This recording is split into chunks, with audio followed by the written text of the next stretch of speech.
Good morning, Tampa Bay. Another victory. Another morning we're starting off. This is a victory Friday. I guess I'll toot my own horn. This is also, my birthday. Shout out. Thank you very much to my to my illustrious wife for commenting that. We got to start off hot. We've got to start off with the Tampa Bay Lightning. Of course, I've got my good friend, one of the best in the game, managing editor from Bolts by the Bay. I've got Mr. Henry Yoho joining us again. Henry, good morning, sir. Welcome. How are you feeling on this Victory Friday? Yeah, good morning. I'm doing quite well, and happy birthday as well. That was a nice present getting things started late last night. Absolutely, it was. The game. By the time I finished watching Scott Van Pelt, because you have to watch that afterwards because he interviews the players, and he talks extensively about hockey, which is, up until ESPN signed this deal with the NHL was a rarity. So now I'm taking full advantage of it and I'm enjoying it. And I think it was like 11:45. And I was like, oh, I wonder how many, obligatory happy birthday Facebook messages I'm going to wake up to from people I don't talk to regularly. Yeah, it's certainly fun seeing the NHL get that spotlight on ESPN. It's not something we have really ever seen, so it's really fun. It definitely is. So Tampa Bay takes the series, lead 3-2. They got it done in New York. A lot of people were giving New York the nod heading into this, but Tampa in the series. I'm glad that they got the win in New York in game 5 instead of having to do it in game 7. It just makes me feel way better about what we're going to see come Saturday. Yeah, they were going to have to win at some point on the road. They took care of things at home. They weren't going to be able to do only the home team is going to win, because obviously the Rangers had the home ice and they were going to have more games at home. So it's been a tough building to play in. They were the first team to win there since Pittsburgh won there in game 1 of the playoffs, and that was a triple overtime marathon. So they're the first team to win there since the playoffs started. So it was it was something that they had to do, and it was very impressive that they finally got it done there. Do you think that Igor Shesterkin is starting to show signs of multiple long series, or do you think that it's just the Bolts are starting to look that much better, or is it a combination? Yeah, it's definitely both. I think you're starting to see the sort of the rest pay off the Lightning had coming into this round, and sort of the strain on the Rangers of playing back-to-back 7-game series. Shesterkin, this run has been very impressive for him, to say the least, and he's sort of shouldered the weight of the Rangers the entire way, and that was the case over the regular season. He's going to get strong consideration for league MVP, for the Hart Trophy. He's been counted on significantly to kind of keep his team in, and we might be seeing a little bit now with. He's played the maximum amount of games so far. So right. Maximum effort from Igor. Yeah. Sergachev obviously comes up huge last night, which you featured in your article as well. Everybody needs to check that out on Bolts by the Bay. Fantastic article by my good buddy Henry over here. How about that blue, just inside the blue line, the first one? Like how beautiful was that shot? Just so much traffic in front of Shesterkin that he didn't even see it coming. Mm-hmm. Yeah, that was the thing. I felt like Shesterkin was having a tough time over the course of that game, kind of picking up those pucks. And when you look at that first goal, I think it was maybe 6 bodies or something that get in the sight line of Shesterkin over the course of that time, floating from that far out. And, best goalies in the world, if you got that many bodies in the way and that puck's got a lane somehow, good luck stopping it. Yeah, no, and that's that it's going to happen. If you've got that much traffic in there, it doesn't matter how good you are, like you just said. Your chances of you seeing that puck are slim to none. And I get the same thing goes for the goal that was scored on Andrei Vasilevsky, right? Like that angle was ridiculous. I don't think he was even expecting the puck to be shot at him from that angle. So if you're not expecting that, you can't stop that, So that was a really bad goal for the Rangers or for the Bolts to give up rather. But to me, that didn't sour anything, right? Like now, Vazzy's still cream of the crop. He's still, he was still on top of his game last night. Yeah, I agree. It was sort of a weird feeling whenever they went ahead. It almost felt like it wasn't even, it was nothing. Like it didn't feel like the Rangers were having any sort of push. That goal sort of came out of nowhere, and it was like, oh well, they caught him off guard. It was that shot was perfect. He's not going to get beaten like that very often, and they weren't. It didn't seem like they were, getting sustained pressure or anything like that. So even after going down 1-0, it didn't really feel as though the Rangers were sort of taking the game to the Lightning by any means. So, you're not going to get beaten like that too often, and they got through it. Yep, as you said, the experience stepping up, it just shows the championship DNA of this team, right? Like, it does. You said earlier, and we all knew it. The Lightning had to win in New York, whether it was going to be Game 5 or Game 7. To go to the final, they had to win in New York, and they came up big. Their experience played into all of their victories so far in this 3-game winning streak that they have. Yeah, the experience is huge. This Rangers team, it's really the first go-around for the entire team going through a playoff run like this. We've heard so much about the youth on their team.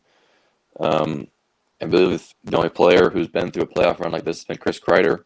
Of course, he's been on the Rangers longer than anybody now.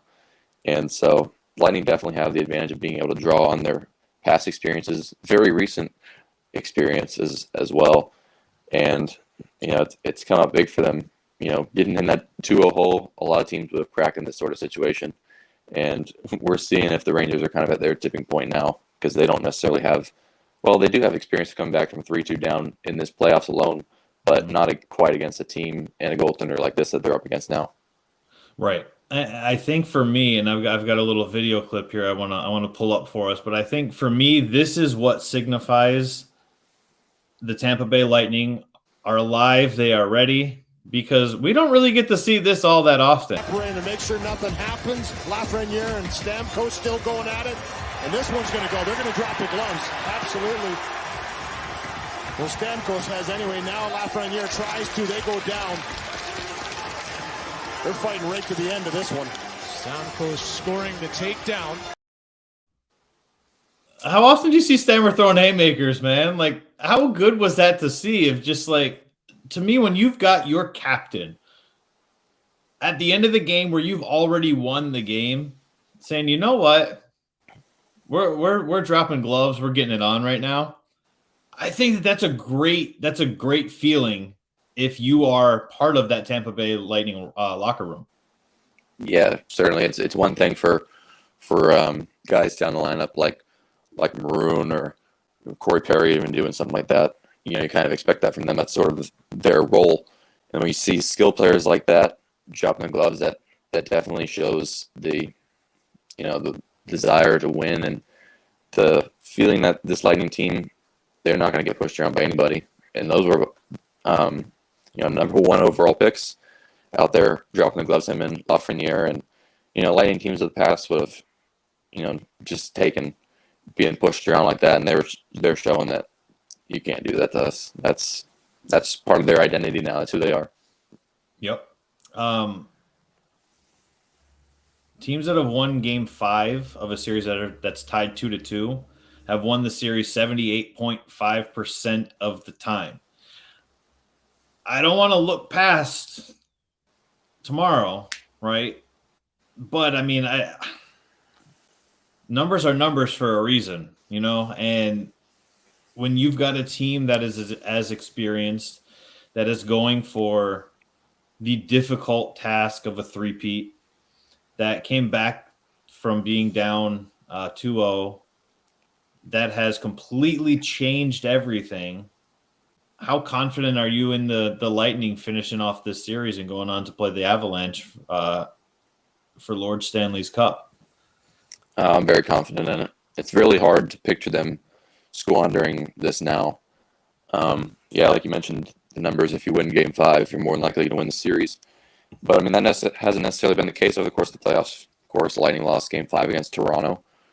Carolina has gone down, went down 3-2 against,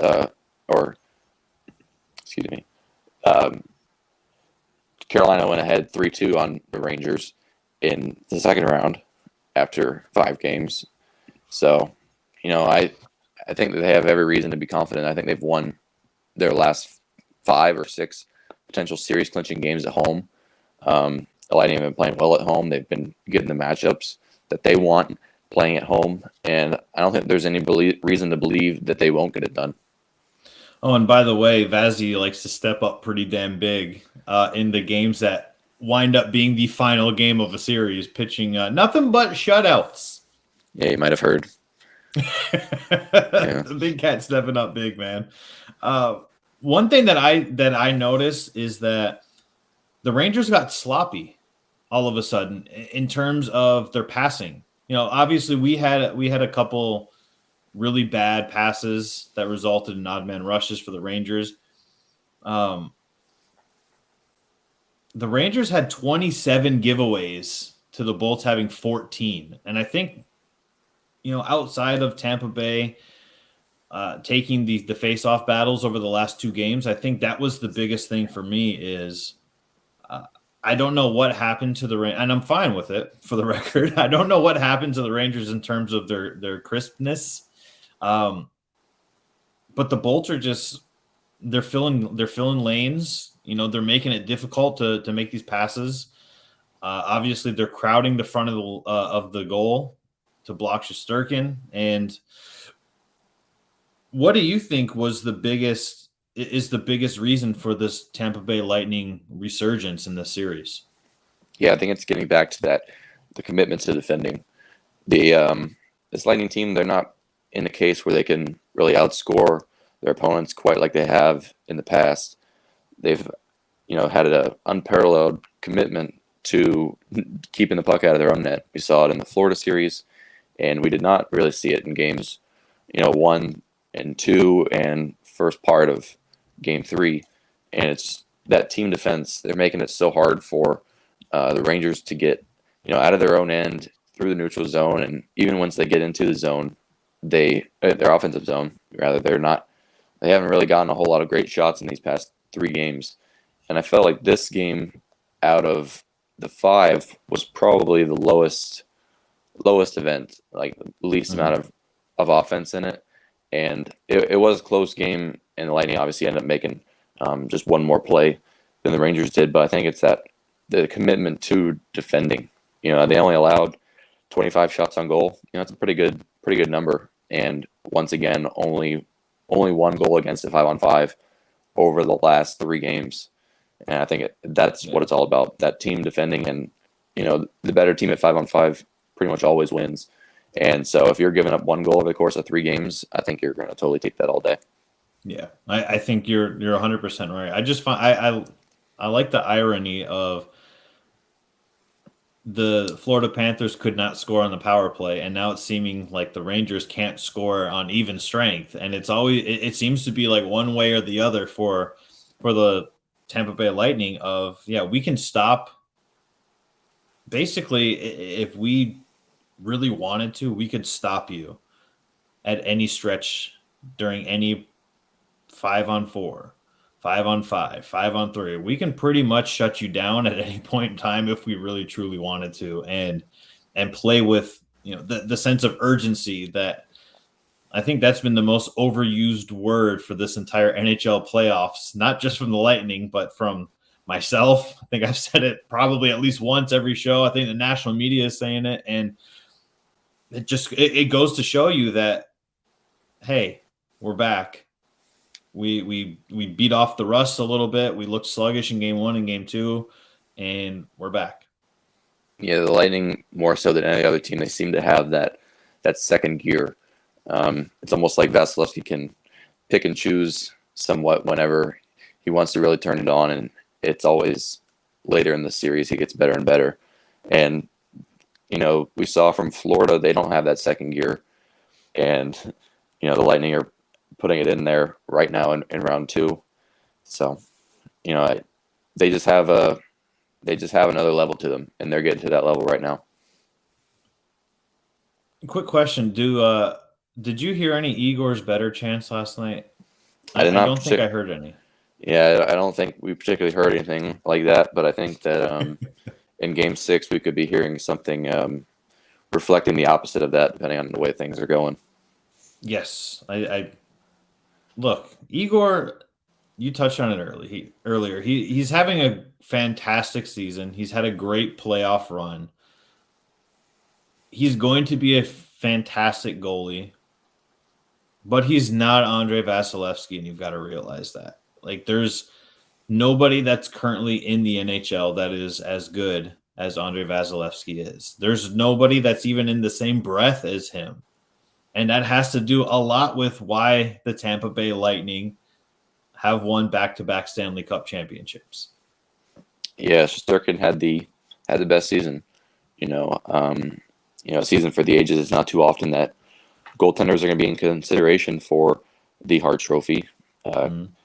It's been an impressive run, and he's gotten a lot of shot volume over the course of the season. You could argue that he is the reason that they made the playoffs.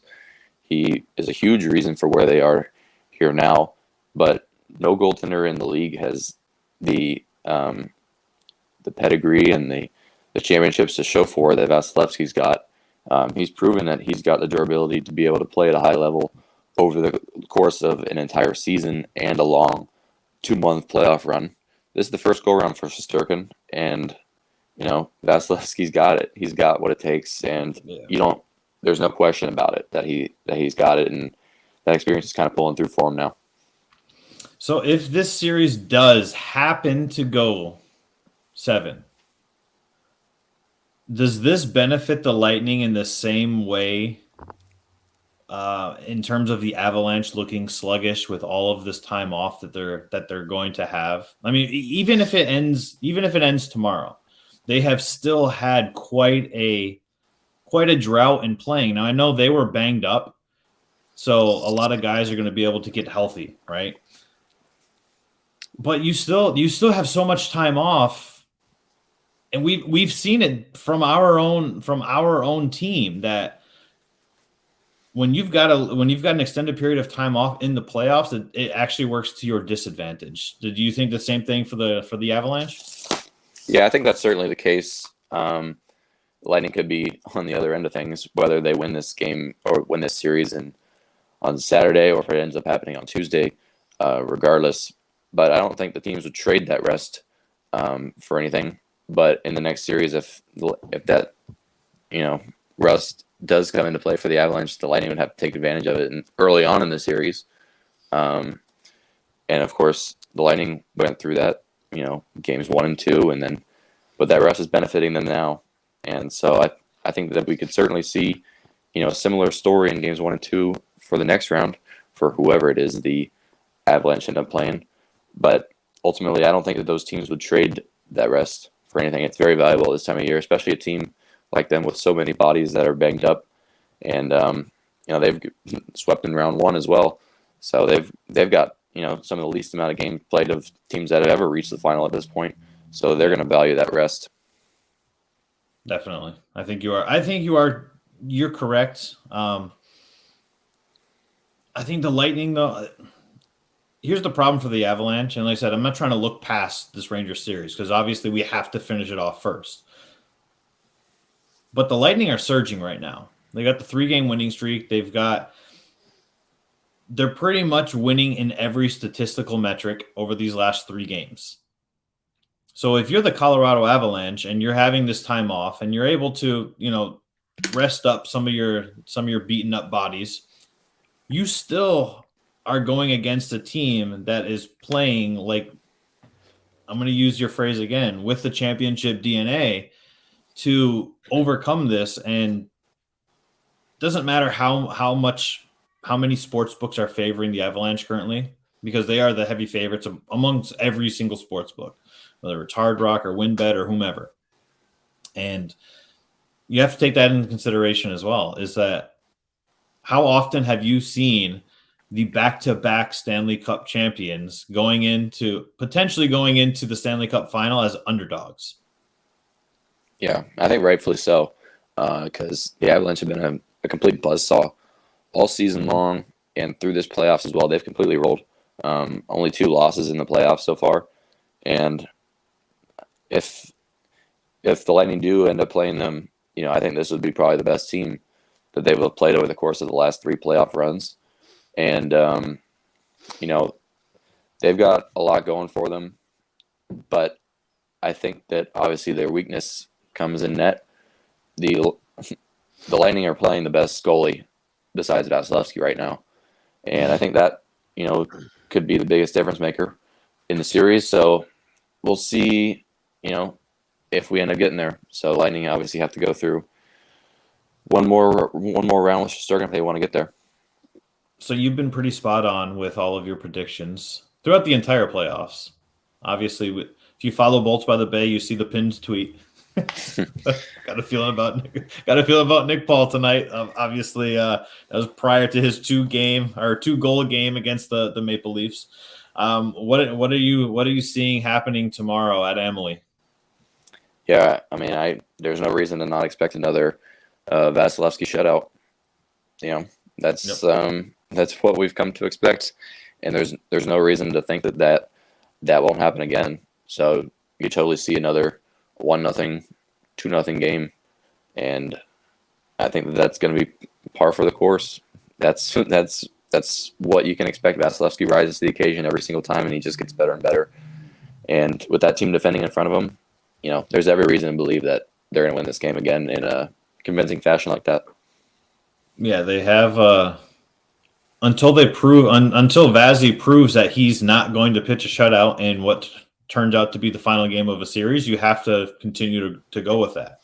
I will say that if for some reason another lucky goal scoots in or something tomorrow, a weird angled shot, something goes, haywire for the Lightning, Game 7 will be a shutout for the Lightning. Regardless, one of the two is going to end up being a shutout, because that's what the Big Cat does. Like you just said, like he doesn't allow you to score. It's almost like, all right, I'm over this series. I'm done with it. Like, let's just move on. You guys aren't scoring. Sorry. Yeah, no, it's been really impressive.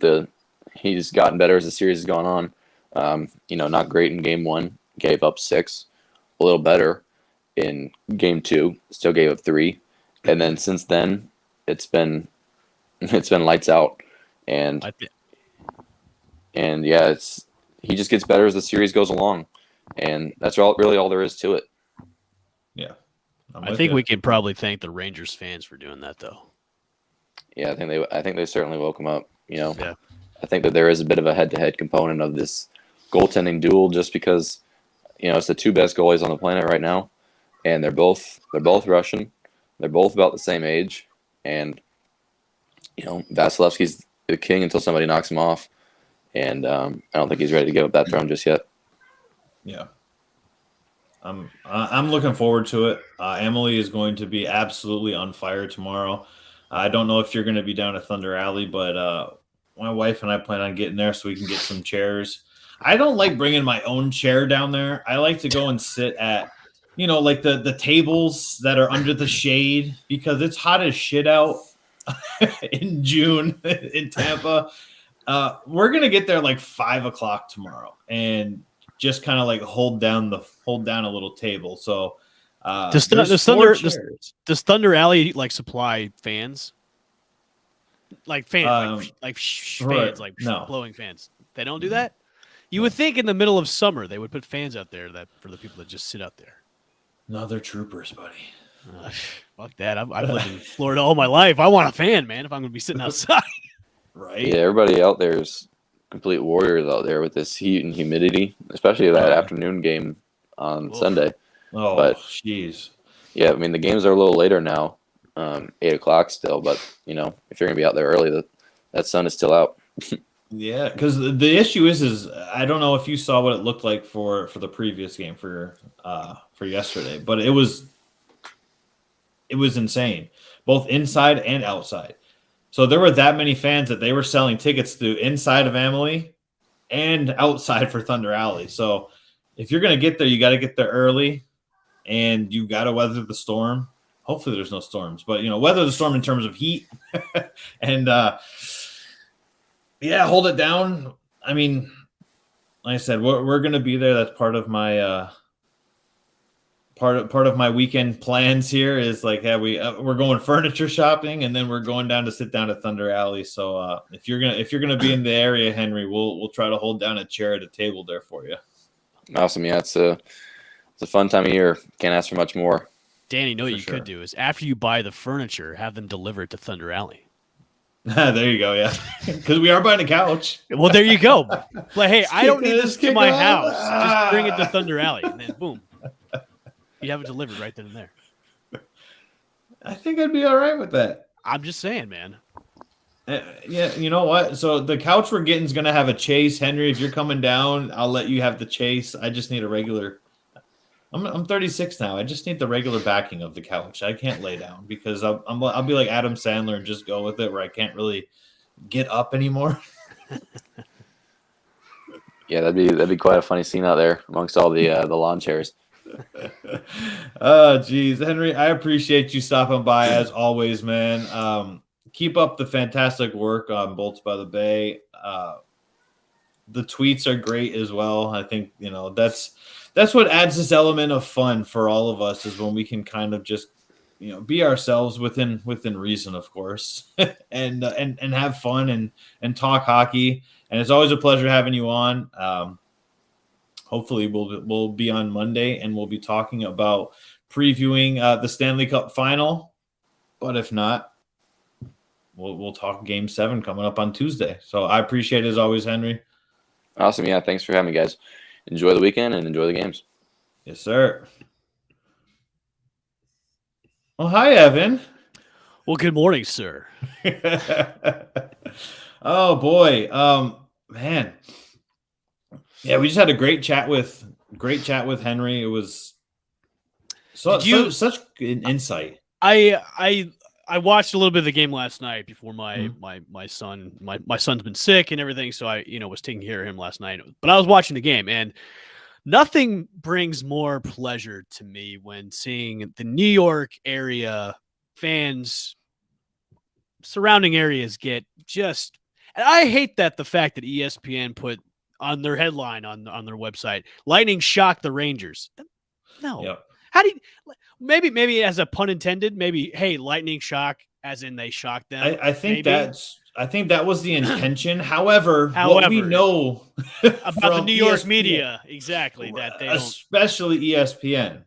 But nothing gets me more pleasure than when a Tampa Bay area team beats a New York area team, especially when they had all those celebrities in there last night at MSG. That was even more fan, especially when like Jimmy Fallon's like jumping all over the place, dipping hot dogs in the beer, and then you beat the Rangers and stuff. So I love the fact that this is on the brink of elimination for the Rangers, and now that we're coming back home into our house, where you don't want to win, you can't win in our house. There's no way. No. So this has been Danny, this has been a fun series to me. I mean, especially having the Lightning being down 2-0 to start the series, and then bam, we're coming back out and winning the next 3, possibly the next 4, and clinching the Eastern Conference Final Championship going into the Stanley Cup.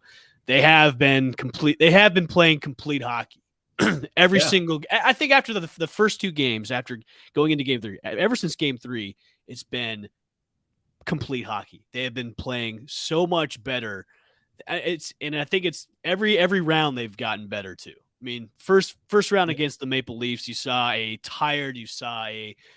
almost beaten down team that was having that fatigue from the season, and we all didn't know, hey, this could be a first round knockout. Bam, Game 7, clinch, going to the next round, and then sweeping the Panthers in round 2. Now, of course, we talked about having that many days off. Is that going to affect the team? And obviously, it did the first 2 games of the Rangers series, but all of a sudden, bam, Game 3, it's locked and loaded, and we're 1 win away from going back to the Stanley Cup Finals. So that's what you want to see out of a championship caliber team, which we are, back-to-back championship. So, but there you go. Yep. Tampa Bay has an 8-2 record when leading 3-2 of a best of 7 series. And I'll tell you this, man. If you're a team that is going up against the Lightning, obviously the Rangers are still are, but if you're going to be facing them in the next round, tell your fans to shut up, because if they poke the bear, you're gonna get mauled, man, because that's what's going on so far. I think ever since the Rangers fans have said Igor is better, that's a death nail for them in their team. So well, and look, we talked about this earlier this morning. Igor has had a fantastic season. He has come up big. He has looked great, but he is not Andrei Vasilevsky, and that's that. He's the second best Russian goalie in the league. There you go. He's the second. There you go. Yeah, fair enough. We're mathematically, yeah. I mean, look, there's no reason to believe that the Tampa Bay Lightning are not going to win this series. I don't know if you knew the number, Evan, but 78.5% of the time, the team that has taken the Game 5 of a series tied 2-2 in the Eastern Conference Finals has gone on to win the series. Right. But they also have not had Andrei Vasilevsky at goal, all of those other teams, who loves to pitch shutouts. And I'm going to segue that with the word pitch, because why the hell not? Do you see that headline? How good does that make you feel? It makes me feel all warm and fuzzy inside, I'll tell you that. I'm not sure if the Rays have been listening to our show. It might have. If somebody in the front office is listening, since we put in our requests to work with them, now they're tuning in. They're going, you know what? That Danny and Evan, they might be onto something with this inconsistency thing and not really scoring too many runs, as they scored 13 in the last 2 games and sweep a very, very good St. Louis Cardinals team. I think every time I talk about the Rays in a negative way, they seem to win. So I'll just keep talking in a negative way towards them. G-Man Choi, of course, with the 2-run homer in the 4th, broke the tie, broke it open a little bit. I just love that they have finally woken up the bats. They have finally, obviously yesterday's score wasn't the greatest, but they scored 11. They scored 11 on Wednesday, and that is a breakout. That's what you're looking for from a team that has the potential to do this, especially against a good team in the St. Louis Cardinals. That's what you want. I really thought going into the series too would be a tough one, because the Cardinals are a really good team in the NL. Like maybe the Rays would win 2 out of the 3, or and the way they've been playing, maybe drop and only win 1 out of the series. But to get a season sweep of the Cards, that's huge, especially with what they've got, coming up for schedule wise, which is it's pretty easy. I wouldn't say pretty easy. It's going to be kind of a tough one. They got Minnesota, although Minnesota's a little bit banged up right now. And then you've got the Yankees again. And then I believe the Pirates are coming up next weekend too. They're coming back home. So, you're playing the Yankees twice this month. So that's huge. And, they've gained ground again. You're above the Blue Jays too. But just to kind of have that offensive prowess in the second game, 11-3. Now, obviously, usually when a team goes and scores that many runs, the next game you're probably not going to have a lot of those, which I expected. But they have been this series they've played better baseball than they have in the past couple of weeks or so. Now, obviously, there was a couple mistakes here and there, but it just seems that coming back and in doing the series against the Cardinals, it hopefully has given them a confidence boost, especially going against the pitching rotation that the Cardinals have. We talk about momentum all the time. Hopefully this is a momentum. This is 3 in a row. You have a winning streak now, which we've been wanting them to have. Is Three's a streak. Yeah, I mean the Red Sox have won 7 straight. They're over 500 now. So now the 4 teams that we all expected to be good teams in the AL East are all above 500. The Red Sox, the Blue Jays, the Rays, and the Yankees. Now, of course, you may not even count out the Orioles. The Orioles have been playing below average baseball, but they don't look as that like they have been in the past. But right, I will say this. I mean, they're going to get Shane Baz for the weekend series against Minnesota. He is going to take Ryan Yarborough's place in the rotation. Finally, Yarbrough has been sent back down. I think everybody in Rays Nation is like, okay, this needed to happen maybe sooner than later, but I think they were waiting on Baz to see how he has progressed during his rehabilitation, and so far it's looked good. So he's going to be up taking his spot in the Minnesota series. So that's good. I mean, we're getting those reinforcements where we needed to be going into the summer months. But hopefully, this is a sign of good things to come, because going out, taking a sweep of the Cardinals are a good team, so sweeping them is huge going on. So yeah, I think if you look at somebody like Shane McClanahan, the Rays are 6-0 in his last 6 starts. He has 51 strikeouts and 40 innings pitched over that span, and he's only allowed 4 total earned runs during this stretch. Oh, and by the way, yesterday he had 20 swing and a miss. The Cardinals yesterday. And, I mean, if we can find one other guy, and hopefully it's Baz, if we can find one other guy to put up even 80% of what McClanahan is giving right now, this is now going to be a very scary team that can easily win games by scoring 2 runs.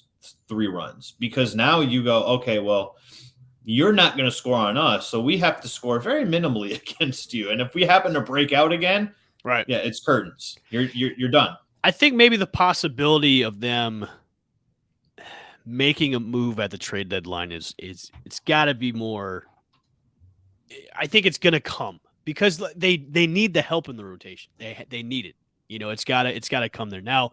When it comes to the lineup, our lineup's been inconsistent. It's been hot and cold at times, and I think also adding a bat would maybe help out too as well. But I think the pitching is the biggest thing, especially now where, if we're really going to make this, we're going to try and catch ground. And the Yankees really need the pitching there, and Sugar Shane can't do it all. Now Kluber looked good the other day too. Kluber looked good, so I mean he's almost like a wish version of Charlie Morton, almost.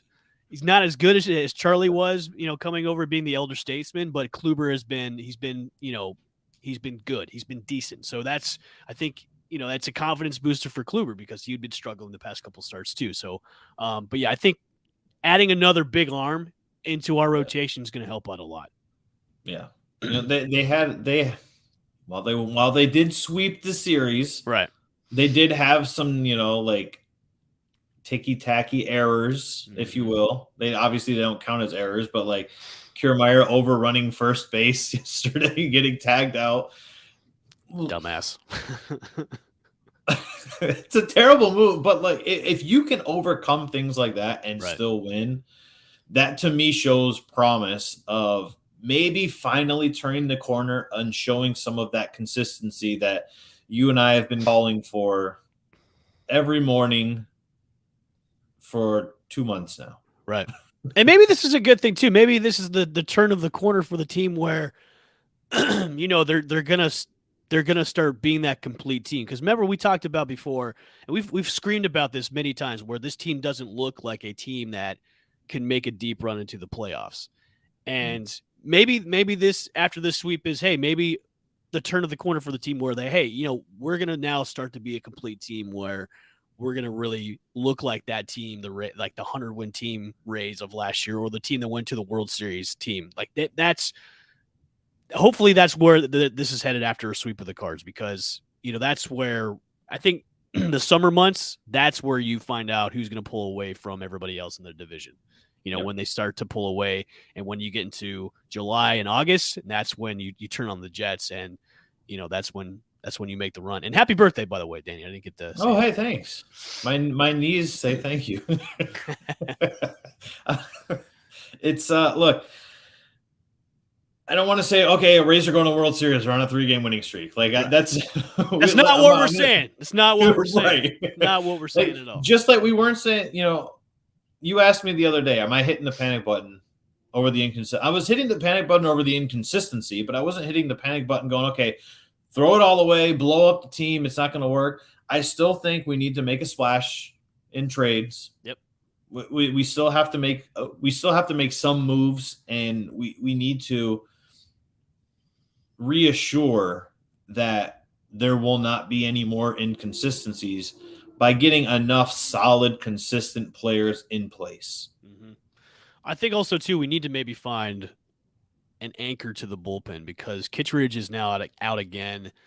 And we just don't. I mean, Jason Adams he's been pretty good. He's been pretty good as that closer ish, because we don't really have one. The Rays really haven't had a solidified closer since the Fernando Rodney and Rafael Soriano days.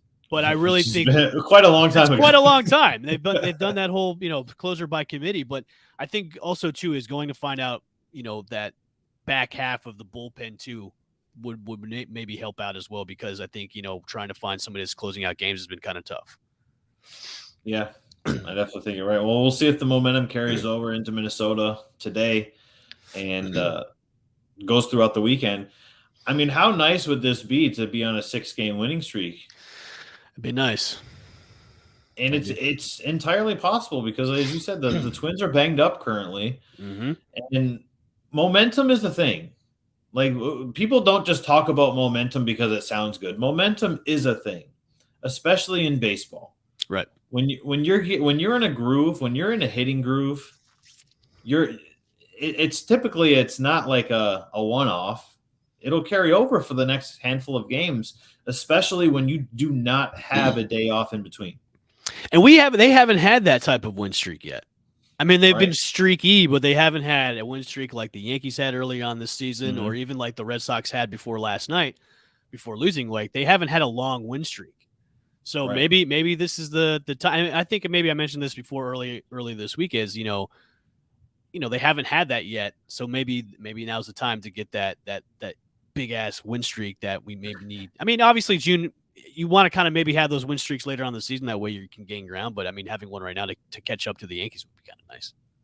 Yeah. I mean, they're the only team out of the big four in the AL East that has not had that streak yet. So yeah. I agree. I'm wanting more than 3. Is that being too greedy? It's never being too greedy, especially with our teams. No, never. Perfect.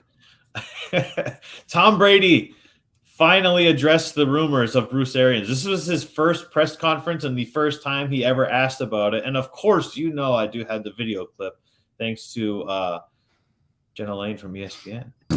Zero whatsoever. Yeah. He and I have a great relationship, and I think that's, part of why I chose here was because of Bruce. I mean, he and I have been as incredible communication, and, I have great respect for him, and he knows how I feel about him. That's the most important thing. He knows how I feel about him, and I have zero issues. I'm glad that he finally cleared it up, because for the longest time, it was just Bruce Arians going, hey, we don't have problems. We don't have problems. We don't have problems. I play golf with him. He got me a watch. He's getting me gifts. We don't have issues. And it's nice to finally hear Tom Brady go, all right, yeah, let's like dead these issues. They're non-existent. You guys are making up talking points.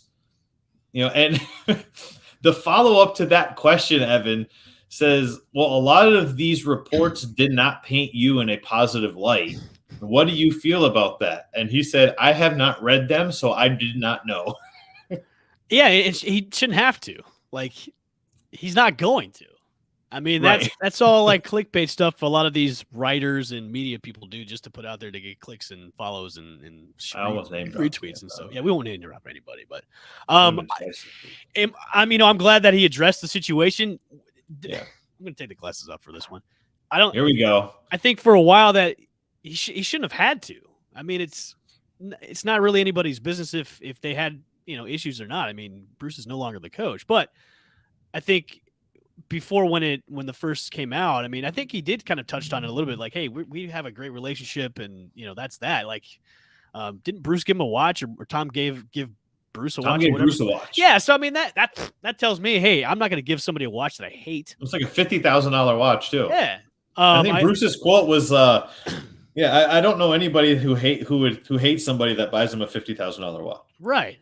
I mean, if somebody hated me and gave me a watch, that'd be pretty nice. But I mean, I need to find friends that will hate me and give me $50,000 gifts. Yeah, exactly. That's what boils down to for me is. I just love the fact that it's just, everybody, fans and media people always have to drum up these false situations when it comes to, Tom Brady, like, just because he retired. So what if the guy retired? There doesn't have to be like a backstory about why he retired. Oh, he hated the coach, or he wanted to do this. Now, he was kind of vague about the Miami rumors in that press conference yesterday. He didn't dismiss them. No, he did not. So, I'm glad that he kind of fully put a stamp on the Bruce Arians fake rift that they have. That's a good thing. But him not really, going 100% on the answer about the Miami thing was kind of funny. So, I mean, maybe the rumors were true-ish. I mean, I think they were true to an extent. Right. I think the position in the front office or part ownership, that's probably true. I don't think him being quarterback of the Dolphins was probably a true rumor. I think the position in front office or part ownership was probably true. Right. I feel like at least from my perspective, when I try to put all of these pieces into place, I feel like he wanted to have partial ownership in the Miami Dolphins. That kind of fell apart. So then he decided to sign on with Fox. I think it definitely fell apart, especially with the whole Brian Flores thing happened. 100%. I think that left a sour taste. Yeah. Possibly in his mouth. Probably. And it also could have been that it was a thing where he goes, okay, well, this is kind of already leaked out anyway. Let me pump the brakes on it because I don't want to prove these media outlets to be correct. We'll pump the brakes on it, wait a couple years, and then we'll see where it goes from there. Especially now that they have a regime change, all that's gone. Obviously, the Flores lawsuits are still there pending with the NFL and everything, but I think it's a smart move for him if it is true. We put that in quotations. Just like you said, just to kind of let it go for maybe a season or two after it calms down and see what happens in Miami, and then obviously he's going to get an ownership stake in any team he wishes or chooses to do. Of course. And I think maybe get an ownership stake in the Tampa Bay Buccaneers. I mean, you can be. Why not? You already got a house here. Yeah, no. I mean, Derek Jeter's old house. It's fantastic. But yeah, I definitely agree with you upon that part. When the Brian Flores thing came out, I'm sure he looked at it and goes, "Okay, if this is the way this company is running business, I don't want to be anywhere near that. I don't want to touch that. I don't want to be associated with that." And then, obviously, look, I'm going to take $375 million. That's kind of on the table for a commentator job for 10 years and try not to be associated with maybe a toxic work environment with the Miami Dolphins. Right. I mean, outside of, like Deflate Gate and all of that stuff, which are also kind of just made up headlines. Right. Right. Outside of all of those things, Tom Brady's got a very, very clean image. You don't want to associate yourself with any negative press and negative publicity like that, because the moment you sign on for the Dolphins, there's going to be some headline, some media outlet somewhere that says Tom Brady promotes racism or some stupid shit like that. And it's going to happen. And I think that, him pumping the brakes on it is definitely for the best. Yep. I agree. Definitely agree. Carlton Davis yesterday said that he wants to be an All-Pro. Well, you got to show everybody on the field that you can be. Right. He says, I'm an All-Pro on 80% of the plays. And the last 20%, I need to become a ball hawk. And he's going to go for more interceptions. I'm glad that he has the drive. Show us. And maybe it's one of those, admitting it is the first step kind of thing. Admitting that there's an issue. Because he knows that he's not going for a lot of interceptions. You know what, Danny? At least he knows that other 20% he sucks. Yeah. But here's my thing is even if you start getting interceptions, okay, you still have way too many pass interference calls to be an all-pro. You know, Trevon Diggs obviously led the league in interceptions last season. He also led the league in most yards given up. He also allowed a lot of touchdowns, but he was also an all-pro. The difference between that is he wasn't taking penalties like Carlton Davis is taking. If he can clean up the penalties, I don't think he needs the interceptions to get the nod and get the notoriety that he's desiring to be listed in those conversations as an all-pro. I know the interceptions those make the highlight reels, right? But clean up the penalties. I think that's all that we can really ask for at this point. And if interceptions come with it, fantastic. It's nice to know that he's working on it, though. That he's working on catching the ball more. Well, at least he's addressing the situation. Like, hey, I've got to clean this other 20% up for me to be an all-pro. Mm-hmm. That's a good thing too. I mean, that's a step in the right direction of a player like that. Most players of a caliber like his don't address those types, and they keep running that same wheel of, hey, this is the style I'm gonna play. I'm gonna keep playing like this. I'm not gonna improve. Yeah. So I'm glad he's addressing that. And you know what John Madden used to say about cornerbacks all the time. Cornerbacks are just wide receivers that can't catch. That's true. I mean, they run all the same routes, and I wish I had a John Madden impression because I would do it, but the John Madden impression I have is terrible, so I'm not going to do it. You just yell football, like football. Like I don't have one. I'll have to turn to Frank Caliendo for that. Oh, his John Madden is fantastic. It's on point. Yeah. He follows us, by the way. Maybe I can get him to come on and do some John Madden impressions for us. There you Tom Brady said that he's not sure if Gronk's going to be back.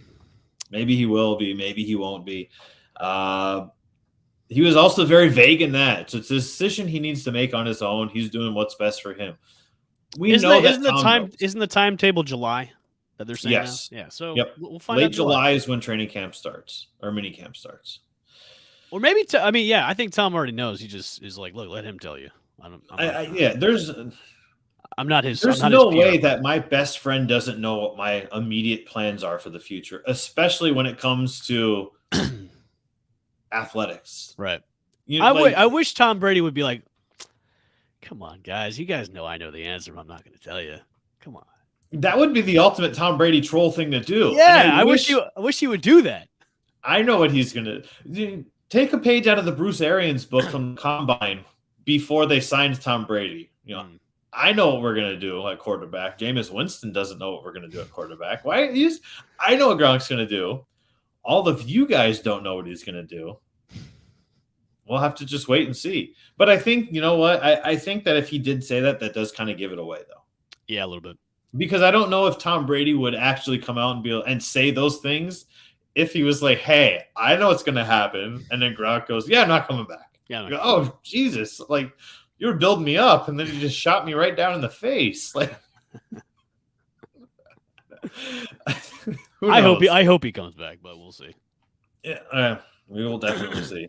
Jabari Smith is the consensus number one unanimous overall favorite to go number one in the upcoming NBA draft. He had his first draft season workout for the Orlando Magic, and it was more for me. It was more about what he said. We knew the player that he was going to be. We knew, coming out of college, averaging 16.9 points per game. We know what to expect. But I think that the quote, which unfortunately there is no video for the quote, so I will have to read it in my best reading voice. Smith says, I want it to be that I'm a team player. I'm not worried about stats or accolades or anything like that. My main goal in life is to win an NBA championship. That is my goal.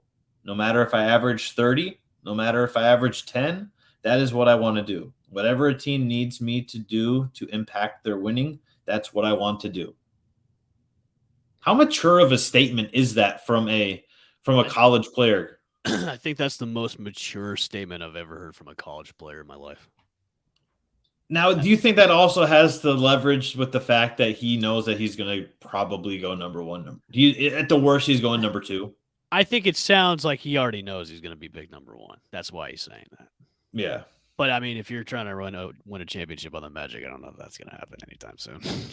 Not anytime soon. But if all it takes is to get the right pieces in place. I mean, there could be if there another Magic moment could happen again. I mean, you never know. The Magic have that great streak with having the number one overall pick be a slam dunk. Exactly. No pun intended. Yeah. Right. But you just need to you need to start developing a winning culture. Yeah. And that's what it is. You be competitive. I mean, they had the worst record in the Eastern Conference this season. That's why they had the best odds to get the number one overall pick. Obviously, they got it. If you just develop a winning culture, things are gonna happen. Plus, you're gonna if you develop a winning culture, especially with the Magic, you're gonna have guys that are free agents that will want to go and play there. Right. And there's no state tax. That is a huge attraction to every single professional athlete. If there's an availability at their position, no matter what sport it is, to where you say, I'll take a little bit of a discount to come here. Well, if you're going to be signed over by the Rays, you're going to take a huge discount because they don't pay anybody. That's also very true. If they the pay Magic you, move, they pay you in installments sometimes. We'll restructure your contract. Yeah. We'll give you a 10-year contract, but it's like so like, it's not really that big. Bobby Bonilla style contracts. Yeah, exactly. If the Magic trade their 2 second-round picks and Terrence Ross and get another first-round draft pick, I think that is a huge propel and a huge leap forward towards the rebuild and moving forward towards becoming a competitive team. Do I think that they're going to be able to keep up with teams, like the Heat and the Nets? Absolutely not. The Sixers, they're not. But it's a step in the right direction. Like you said, if you're developing a winning culture, pairing it with the fact that you're in Florida, you're playing in Orlando, probably the second nicest city in Florida, behind Tampa, of course, with no state tax, you're going to listen. You're going to entertain an offer. You're going to say, hey, they've got Jabari Smith. They've got, whether Bol Bol or Mo Bamba stay, I guess that remains to be seen. Possibly Jabari Smith getting drafted by the Magic will help them retain that core, and we'll see what happens because it's definitely something that they're able to that they're able to propel. I'm looking forward to it. So am I. Absolutely. That is going to wrap it up for us on this Victory Friday of the Tampa Bay Lightning. Everybody, please send all of your positive vibes and good juju over to the Lightning so they can just close out the series tomorrow at Amalie. Finish it strong at home. Follow us on all of our social media networks. Look for the Channelside Sports Network. The old Twitter machine is at CHside Sports, which we were broadcasting live on today, by the way, which is kind of cool. Ooh. Oh, yes. Everybody have a great weekend. Go Bolts. Go Bolts. Follow us on YouTube. Make sure you hit the subscribe. Hit the bell notification. YouTube is going to end up being our exclusive home in the very near future. So please make sure if you are tuning in, you are looking for us on YouTube. I am Danny. That is my main man, Evan L. Bushman. Everybody have a great weekend. It's the Twitter handle, man. You got to roll with this sometimes. Go Bolts. Go Bolts.